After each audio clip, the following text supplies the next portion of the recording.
मध्य प्रदेश भोज मुक्त विश्वविद्यालय में ऊर्जा एवं जलवायु संरक्षण विषय पर कार्यशाला का आयोजन किया गया। इस कार्यशाला में विश्वविद्यालय के कर्मचारी, शिक्षक और छात्र शामिल हुए। कार्यशाला में Indian institute of technology Mumbai के प्रोफेसर चेतन सिंह सोलंकी ने जलवायु परिवर्तन और सुधार के लिए 6 बिंदुओं पर चर्चा की। उन्होंने कहा कि जलवायु परिवर्तन अत्यंत तीव्र गति से हो रहा है और ये परिवर्तन हमारे पूर्वानुमानों से भी अधिक तेज है।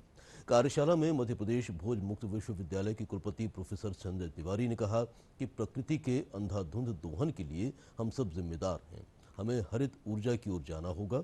उन्होंने कहा कि ऊर्जा और जलवायु संरक्षण के क्षेत्र में हमें तेजी से बढ़ना होगा।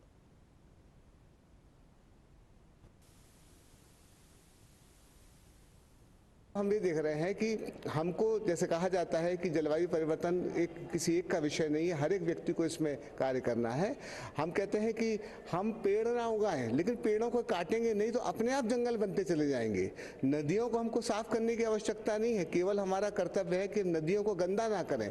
नदियाँ तो बाढ़ के माध्यम से स्वयं को खुद साफ कर लेती है, तो प्रकृति अपना खुद ध्यान रखती है। और हमको बड़ा आश्चर्य लगता है कि ये भारत वही हमारा सनातनी भारत देश है जहाँ पर हम कहते थे कि पृथ्वी माता है और मैं उसका पुत्र हूँ। और जिस प्रकार से प्रकृति की हम लोग हमेशा पूजा करते रहे हैं, आज हमने प्रकृति को इस स्थिति के अंदर ला दिया है जो कि एक इरिवर्सिबल प्रोसेस है। तो ये जन जन तक जब बात नहीं जाएगी कि हर एक का ये कर्तव्य है कि कार्बन डाइऑक्साइड का जिस प्रकार से एमिशन हो रहा है उसको रोकना है। हमारे देश ने, जो हमारे प्रधानमंत्री जी ने लक्ष्य दिया है लाइफ करके, लाइफ स्टाइल फॉर एनवायरमेंट, इसमें ये कहा गया 5 प्रण सबको लेना है और 2070 तक हमको net carbon zero emission Bharat को बनाना है। तो कार्बन एमिशन को घटाते जाएंगे तभी पृथ्वी पर हम रह सकते हैं। कार्बन, जैसे हम कहते हैं यदि किसी को कैंसर हो गया तो उसका इलाज पैरासीटामोल से नहीं कर सकते, राइट। कैंसर का इलाज कैंसर की जड़ को हटा के ही किया जा सकता है। जो कैंसर के सेल होते हैं, कीमोथेरेपी करना पड़ती है। तो ये समझना जरूरी है कि ये क्लाइमेट चेंज का इलाज सिर्फ पेड़ पौधे लगा के या प्लास्टिक फ्री दुनिया बना के या इलेक्ट्रिक व्हीकल लेके या ग्रीन हाइड्रोजन लेके नहीं हो सकता। उसकी जो रूट प्रॉब्लम है वो है कार्बन का उत्सर्जन।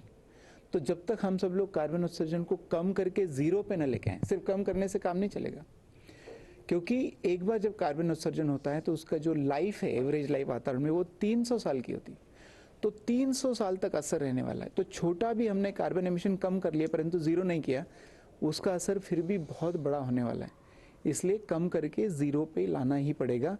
और उसके लिए रूट कॉज तो कार्बन एमिशन हो गया, तो उसका उपयोग कहाँ करते हैं? तो गाड़ी चलाने में, बिजली में, कपड़े पहनने में, सामान खरीदने में, बिल्डिंग बनाने में। तो ये सबको कम करना पड़ेगा और लोकल करना पड़ेगा, तब जाके हम इतनी बड़ी गंभीर समस्या से बच सकते हैं।